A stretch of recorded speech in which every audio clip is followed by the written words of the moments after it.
All right, you guys, welcome back. You already know what to do. Like, comment, subscribe, hit the notification bell. You know, education was supposed to guarantee us a good life. Not just in America, but in other countries as well. Educated people were put on a pedestal to make more money and just to overall have a better understanding of life, I guess. But then college degrees only teach you how to be a good employee, to build somebody else's dream. Meaning it's okay to have a job because we all need health benefits unless you're going to pay out of pocket, but that's very expensive. And that's why a lot of people are in debt right now in the first place. It's not just credit card debt, but these graduates are not making no money. Let's hear it. It's impossible to find a job. I worked so hard to earn a graduate degree from a top-tier 985 university, but now I can't find a job at all. When Damn. I was little, I thought I'd grow up to be somebody incredible, but now as an adult, I feel like I'm nothing, completely useless. If you're a loser, don't even bother working. I make 2,000 yuan a month, and I get so angry at work, but don't even dare to speak up. I just cry in secret. It makes my face red with frustration. I make 2,000 yuan a month. One Keep in mind, that's only like 300 US dollars. So that's pretty much fast food money. I believe Starbucks even pays more than that, but damn. So if you're making this kind of money, you're living at home. You can't tell me anything. One day, this anger will literally kill me. The video shows a young woman with a degree from a prestigious 985 university in China. She breaks down in tears, sharing that she's doing a job she finds meaningless and earning just 2,000 yuan a month. Low pay is bad enough, but her boss constantly belittles her, leaving her on the verge of collapse. She feels humiliated, treated no differently from someone with only a middle school education. Sounds like these people are getting harassed. There's definitely no union involved. If even graduates from elite schools face this reality, how much worse must it be for those from lesser well-known universities or vocational schools? Recently, on a street in Shenzhen, another woman was seen walking while crying, with tears streaming through her fingers. She just graduated this year, full of hope, and moved to the bustling city in search of her dream job. But after a month, none of the resumes she sent out got a response, and she's had only a few interviews. Every rejection felt like a heavy blow. I'll say this though. Job fairs, waste of time. And also, if you live in a less populated area, it's easier to find a job versus living in a large city where everybody's looking for a high paying job. And the funny thing is, these are the same women that are looking for husbands that make 1 million yuan a month. Physically and emotionally exhausted, she's been struggling to find work. College students' naivete has been shattered. Here's the story. A netizen attended the 2025 Fall Campus Job Fair in Shanghai. This undergraduate student had high hopes, thinking that in Shanghai they could easily secure a monthly salary of 10,000 or 18,000 yuan. But then they saw a company offering an intern position at a finance company. The job requires a bachelor's degree with a monthly salary of just 800 to 1,499 yuan. They were stunned. Imagine Shanghai in 2024 still has jobs that pay only 800 yuan a month. Some might say that such roles are just for serving tea or fetching water, but even for a Java software developer position at the same company, the salary was the same, barely 1,500 yuan. Perhaps people will say that there are too many graduates right now, so their value has dropped. So, like I said, people respected you more, or should I say, society respected you more if you had high top tier college degrees. But then there's too many people now with college degrees now, so it's kind of useless. They say you need this and that is to put you in position to compete with other people with degrees versus no degrees. So that's another thing. Too many people have degrees, so it's no longer a dire need. On the same day, a large state-owned company was recruiting graduates with a daily wage of 180 yuan for master's degree holders, 160 yuan for bachelor's degree holders, and 140 yuan for vocational school graduates. Seeing such wages left students feeling hopeless. The fact that employers can set such low wages shows how true the saying is, if you won't do it, someone else will. Campus recruitment fairs attract many students every year. Some students take these events very seriously, hoping to secure a good job before graduation. On November 14th, during a job fair at a 211 ranked university in Shanghai, a publicly listed company sparked heated discussion by offering a monthly salary of just 800 to 1499 yuan. And mind you, these large companies, they're always looking for ways to cut back, retire people, bring in a whole bunch of new people, and pay them less money than what the older generation was making. So you have a lot of that going on too. So that's why a lot of these young people are having a hard time. They're not getting married, they're not starting families because they know they can't live off of the income that they make. For a programmer intern. For many college students, 800 yuan isn't even enough to cover basic living expenses, especially in a high-cost city like Shanghai. This university is a top 211 institution, known for its students' strong academic abilities and exceptional professional skills. Computer science students in particular often graduate expecting monthly salaries well over 10,000 yuan. Some netizens commented, "What kind of publicly listed company is this? Please reveal the name so I can promote them for free." Another shared, "My nephew graduated from a private university and found a company offering a 3-month trial period. He worked hard only to be let go at the end. Later, he found out that the company only hires graduates for trial periods, doesn't offer insurance benefits, and pays low wages, and there are so many graduates looking for jobs out there." Following Shanghai's job fair, another job fair in Xi'an made headlines for something even more absurd. Wow, the job markets in the US don't even look like that. And the only jobs you're really going to hear from when you go to a job fair is highway patrol or something in law enforcement or a city worker. All these other jobs you're not going to hear nothing from, so really it's a waste of time. A position offering a minimum monthly salary of just 1 yuan.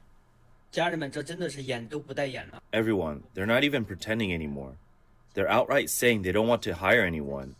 Recently, a well-known state-owned enterprise offered salaries of just 1 yuan to 1,000 yuan at a campus recruitment fair at a university in Xi'an. When I saw that, I was stunned. If you don't want people to apply, just say so. Why go through the motions of holding a fake recruitment fair? Yeah, just like all these fake ass job postings on Career Builder, Indeed. No wonder people online have pointed out that when a company lists a range like 5,000 to 7,000 yuan, they actually mean 5 yuan to 7,000 yuan. And now this company is offering 1 to 1,000 yuan. That's 1 yuan at the low end. My goodness, if I took that job, I'd have to pay to work after covering rent and expenses. Are we moving toward companies charging us to work? Soon they'll say, if you're capable, you earn 5,000 yuan. If not, you pay us to work here. Paid employment feels like it's just around the corner. Oh, and by the way, this was at the top-tier university. How has a degree become so worthless? A salary of 1 to 1,000 yuan? This isn't enough to even buy food. The position required... Just the average person in general is only making enough to pay for food and gas, because that's what most people are spending their money on. So you have food, gas, and whatever credit card debt that you're trying to pay off. You don't have to really worry about rent so much because most people are living with families. So rent's not really a big issue because that's a small portion if you're living with other people, 5 roommates or 10 relatives. But damn, this is what it's leading to. A bachelor's degree in information and computer science.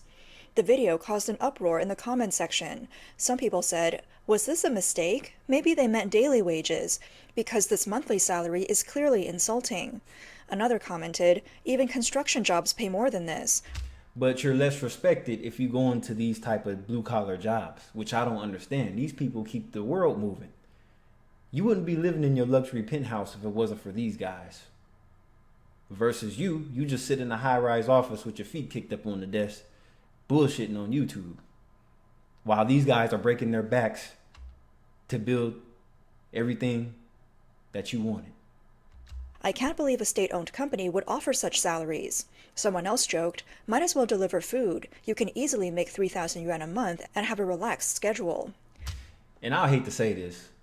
This is why a lot of these women are turning to sex work, because they get way more outcome with that, even though they have to degrade themselves to do that to get more money, because they know they'll never be able to make that kind of money as a sex worker as they would having a regular respectable earning.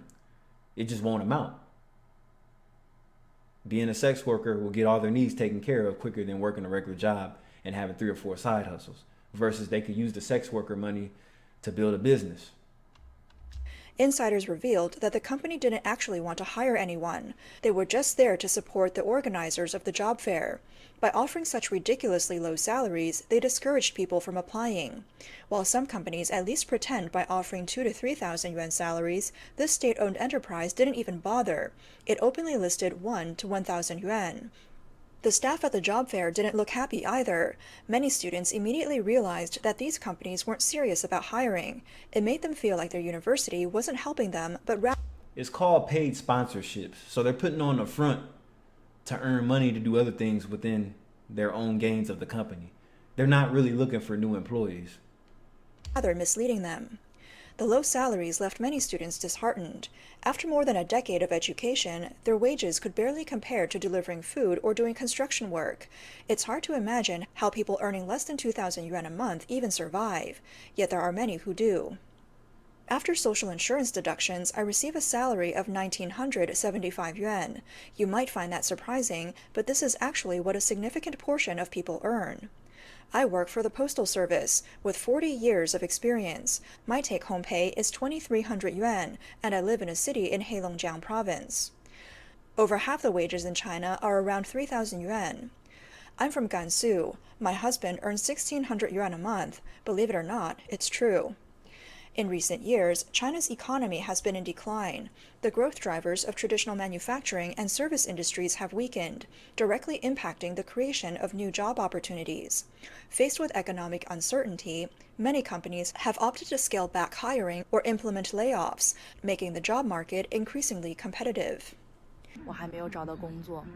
I still haven't found a job, and it feels like the fall recruitment season is already over. Back in college, when I couldn't find a job I liked, I decided to go to graduate school, thinking that with a master's degree, finding a job would be much easier. But I didn't realize the difficulty would be about the same as when I had only a bachelor's degree. To make things worse, my major is extremely niche, so much so that it feels almost absurd. I majored in publishing, and many people haven't even heard of it. The job market for this field is incredibly tough. I sent out over 100 resumes but haven't received a single offer. Most companies require online applications, where you have to fill out endless tests and questionnaires before even submitting your resume. And when you finally do submit it, it disappears into the void, with no response whatsoever. And also, there's another tactic that most companies use. Out of the 500 people that apply for that job position, they're only going to interview like 20 candidates out of those 500 people. Shit, it might even be 1,000, but they're only going to pick like the first 20 people. And if they don't like those 20 people, they'll move on to the next 20 people. So it's in about 20 to 30 increments until they get all the way up to whatever number of people apply for it. Or they might just cancel the whole position that never existed in the first place.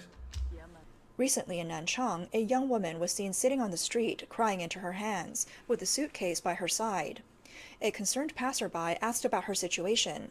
She said she was a college student from Henan who had been lured to Nanchang by a shady recruitment agency, promising a high hourly rate of 30 yuan. Now she's left with nothing, no money, and no idea what to do next. As unemployment rates continue to climb, on November 14th, the Chinese government announced that the 2025 graduating class of college students is projected to reach 12.22 million, a year-on-year increase of 430,000 compared to 2024 graduating class. Even more concerning, over the next decade, the number of college graduates is expected to grow even larger. This trend can already be seen in the rising number of high school exam takers. 4 years ago, the number was 10.7 million, but this year it rose to 13.4 million, and is expected to exceed 14 million next year. The peak is projected for 2031. This indicates that China is likely to face a longer than expected period of employment challenges. In 10 years, the number of college graduates may surpass everyone's expectations, with more graduates each year and fewer jobs available. Now, the important thing to look at here is you got to understand that China is a super country just like the United States is a super country as well. Two large super countries, even though China's bigger than us and has a way larger population than us, we deal with them for all our goods that we have over here. So, I mean, both countries value education a lot. And Most people will look down on you for not having all these damn degrees. So, how are graduates handling job hunting pressures? Matt, a 2023 graduate in pharmaceutical studies from Guangxi Medical University, shared his perspective in an interview with Radio Free Asia. He said that his graduating class faced significant challenges finding jobs. When Matt graduated in June 2023, he was interning at a pharmaceutical company in Guangxi. While the internship provided food, lodging, and insurance, the monthly stipend was just 2,800 yuan, with 140 yuan deducted for meals. The internship was only open to male students. What? As 2024 comes to an end, many large companies are laying off workers or cutting salaries, while small businesses struggle with losses or insolvency. Small factories are barely hanging on. These trends reflect the broader economic difficulties. Videos of people crying about being laid off at the end of the year have gone viral, showing how suddenly lives have been upended. Many feel completely overwhelmed, unsure how to make it through the new year. I guess moving back home ain't an option. I guess living with 10 other people ain't an option. But then, see, there's problems with that too. A lot of people don't admit this, but they hate living with other people, especially if they're not family, especially if they're strangers. You have to move in with all these strangers just so you can have some money left at the end of the month. The rent's cheaper, but the problem is, suppose out of the 5 roommates you live with, 2 or 3 of them come up short every month on the rent, or they're just behind on their part of the rent. What do you do then? Yeah. But I guess these people are too ashamed to move back home, or their parents kicked them out, or, you know. I just lost my job. I finished my resignation paperwork, and today is my last day at work. People have been saying 2024 is tough, with many big companies laying off employees, but I didn't think it would happen to me. This morning, I went to work feeling happy and optimistic, only to be called into an emergency meeting in the afternoon. The boss announced that our work would end today, effective immediately. I thought about my monthly fixed expenses: mortgage, utilities, food, basic needs, and credit card payments. My monthly costs exceed 10,000 yuan, not including unexpected medical bills. And that's where everybody gets in debt. It's not just the credit cards, or they use the credit cards to pay the medical expenses. Medical is very expensive here in America. I'm sure it's just as expensive over there in China as well, because it's a lot of people. And both countries are largely populated, and you have to realize the best medical care you're going to pay. And most people that work just regular jobs, which we call normies, 9 to 5, Monday through Friday people, after they pay all their bills, whatever else they buy, they're going to dump it on the credit card and slowly pay it off as the month goes on. But they keep this balance on their credit cards, which climbs up as it costs more to borrow money when you use these credit cards, which a lot of times is not even worth it. But we all live on debt to get through our daily life. Every day has a price, and without an income, I feel panicked. This was my only source of income. The job market has been so bad in recent years, with millions of companies shutting down. And being a YouTuber is not an option because they don't have YouTube in China. They banned it. So, but there's other platforms though, luckily. You have TikTok and a few others. So it's not all bad. For people like me in my 30s, finding a new job is incredibly hard. Low-paying jobs can't cover my living expenses, and higher-paying jobs aren't hiring people like me. And my favorite part is, oh, you're just being too picky. What do you mean I'm being too picky? These jobs don't pay anything that I have going on. Not enough money is like having no money. Resumes I've sent out just disappear with no responses. I didn't dare to tell my family after being laid off. My parents are old, and I'm afraid they won't be able to handle the news. Finding a job is already difficult, but keeping one is even harder.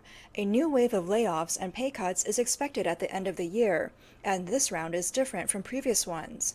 Earlier layoffs were preventative, with companies bracing for market downturns and cutting 5% to 15% of staff. Now the situation is more dire. Performance reports are in, and companies are feeling the pain. Entire business lines are being shut down, and entire subsidiaries are closing. The job market outlook continues to worsen. Recently, several major industries in China have experienced overlapping waves of layoffs. These include downsizing in the automotive and live stream e-commerce sectors due to market declines, withdrawal-driven layoffs in foreign enterprises, job cuts in the internet sector due to shifting business models and losses, redundancies in the photovoltaic and renewable energy industries due to intense competition, and layoffs in the financial sector following deep restructuring. For ordinary people, this adds to the growing sense of crisis. The anxiety of facing unemployment has become a universal struggle. China's economic challenges, dragged down by the real estate crisis, a sluggish post-pandemic recovery, government debt, regulatory crackdowns on finance, technology, and education sectors, and policies prioritizing new productive forces continue to exert pressure on the job market. Professor Sun Guoxiang at Taiwan's Nanhua University specializes in international affairs and business. He recently commented that China's employment situation will worsen next year. He predicts that many graduates will have to opt for so-called flexible employment, which often comes with unstable incomes and fails to meet the expected returns of higher education. Basically, they're saying you're going to have multiple low-paying jobs part-time to make up for what a full-time job once paid, which is ridiculous to me. It's just too many people. And you have age discrimination too, so that's not going to help the older audience. Difficulties in employment are likely to increase social instability, especially in smaller cities and rural areas, where unemployed graduates returning home will add pressure on local governments. Sun believes that workplace failures can erode young people's confidence and lead to higher rates of depression and anxiety. If mental health issues are not addressed adequately, they could escalate into a broader social crisis.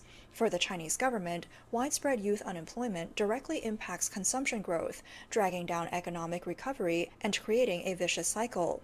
Politically, discontent among young people could eventually challenge the authorities. One event that has recently sparked widespread attention is the mass night ride protest organized by Zhengzhou University Look at all them people. Jeez. students. The movement reached its peak on November 8th, with bike convoys reaching for tens of kilometers, clogging the streets with shared bikes. Reports suggest that students from across the country participated, with numbers exceeding 200,000 at its peak. Okay, we get what's going on here. So basically, like what? I mean, they're burning stuff up. Everybody's protesting. Everybody's angry. So what would be the outcome of this? The movement spread to other cities, including Beijing. The Chinese government responded with strict measures to suppress the protests, issuing emergency orders to ban all night rides. Roads were blocked, and universities in Henan and other provinces were placed under lockdown, reminiscent of the harsh COVID-19 restrictions. These actions left students feeling devastated, leading to online protests. Many observers have noted that the fear of graduating into unemployment is driving these emotions. For what? All that brain wrecking and studying, all the sleepless nights, just to be homeless. Can you imagine that? With youth unemployment rates remaining high and college graduates seeing little hope for their futures, students have turned to such protests as a way to vent their frustrations. Similar sentiments were evident during the White Paper movement against COVID-19 lockdowns in late November 2022. At that time, many students joined protests calling for Xi Jinping to step down and for the Communist Party to step down. Sun Guoxiang noted that from the White Paper movement to the recent night ride protests, there's a clear indication of young people's strong desire to express themselves. If the unemployment issue remains unresolved, more decentralized and covert forms of protest may emerge in the future. Taiwanese financial expert Edward Huang warned that prolonged youth unemployment will exert significant pressure on China's political and economic systems. Although the government no longer publishes youth unemployment statistics, estimates suggest that the actual rate could be as high as 30 to 40%. Huang emphasized that this growing pressure creates social instability. The government's cautious handling of actions like the Zhengzhou night ride underscores the fear that unemployed and frustrated youth could quickly channel their anger towards society and the government. If these issues persist, they could pose even greater challenges to China's stability in the coming years.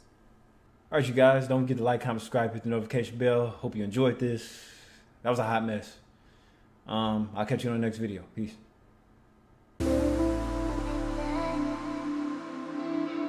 Thank you.